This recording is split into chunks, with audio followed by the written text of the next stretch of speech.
დიდება ღმერთს, გილოცავთ დღესასწაულს პეტრე პავლობას და ესწარით მრავალს, გილოცავთ მახვის დასრულებას, წინვარე დღესასწაულის შემოსვლას, გაიხარეთ, გაძლიერდით, ღვთის სიხარული იყოს ჩვენს გულებში და გაგვახაროს ღმერთმა ყველანი. ამინ.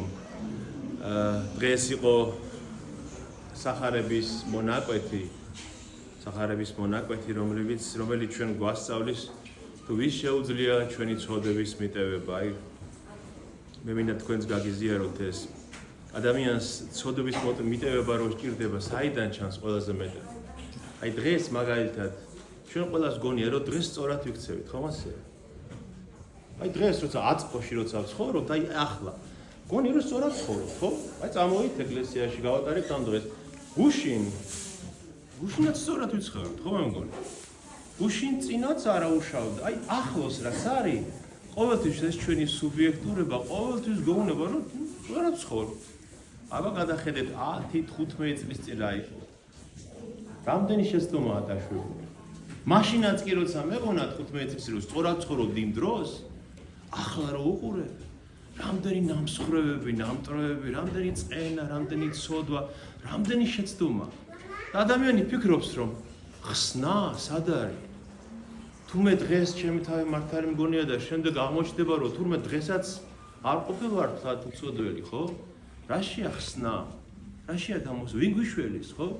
როგორც დავითი ამბობს მეფსალმუნე, თქვი განკვირვებასა ჩემსა, გაკვირვებულმა თქვიო, ამით თუ ყოველი კაცი ცრუარს. ყველა კაცი არის სუბიექტური, ცრუ, ყველა ცდება ღმერთის წინაშე ყველანი შემსდარები ვარ, ხო?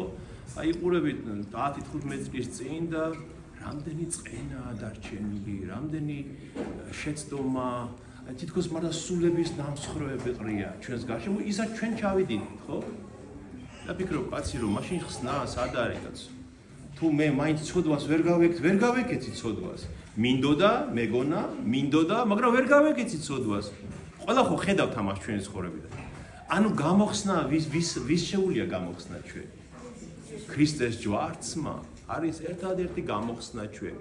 ერთადერთი ის რწმენა რომ ის რაც მე მინდოდა და ვერ შევძელი, იმისთვის ქრისტე მოკვდა ჯვარზე და მან გითხრა რომ მე მესმის თქვენი, მე ვიცი რომ ასეთები ხარ, მაგრამ მე გადავიხადე თქვენს მაგივრად. ეს რწმენა კიდე შვებას მაძლევს. ეს რწმენა რომ არ იყოს, საერთოდ შეიძლება ჩათვალო რომ შენი ხსნა არ არის, დაღუპული ხარ და კარწმენილი ხარ ადამიანი. ეს რწმენა ქრისტეს შეუულია ცოდების მიტევება. დღეს სახარებაში როგორ იყო ნათქვამი რომ როცა მოუყვანეს საკაცი